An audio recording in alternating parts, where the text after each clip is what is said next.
ప్రేమ. ప్రేమ అనేది విధాత యొక్క అత్యంత సుందరమైన సృష్టి. కానీ ప్రతి సృష్టిని కూడా జాగ్రత్తగా కాపాడాల్సి ఉంటుంది. మీరు ఈ విగ్రహాన్నే చూడండి. కళాకారుడు దీన్ని తయారు చేసినప్పుడు అప్పుడు ఇది చాలా సుందరంగా ఉండేది. కానీ తర్వాత ఎవరూ దీన్ని పరిరక్షించలేదు. దీని యజమాని విగ్రహ పరిరక్షణ బాధ్యతలు సరిగ్గా నిర్వర్తించలేదు. అందుకే ఇప్పుడు ఈ విగ్రహం చూడటానికి అందవిహీనంగా తయారైంది. ఈ ప్రకారంగానే కేవలం పైకి తెలిపినంత మాత్రాన ప్రేమ ప్రేమగా పరిగణించబడదు.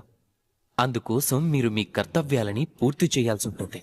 దేశం యొక్క రక్షణ, పరివారం రక్త సంబంధీకుల సురక్ష, సంతానానికి సంస్కారం నేర్పించటం, జీవిత భాగస్వామి భారం మోయటం, ఈ కర్తవ్యాలన్నీ మీరు నిర్వర్తించినంత వరకు ప్రేమకి దూరం అవుతూనే ఉంటారు.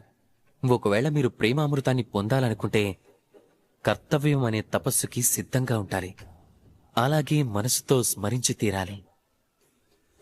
రాధా కృష్ణ.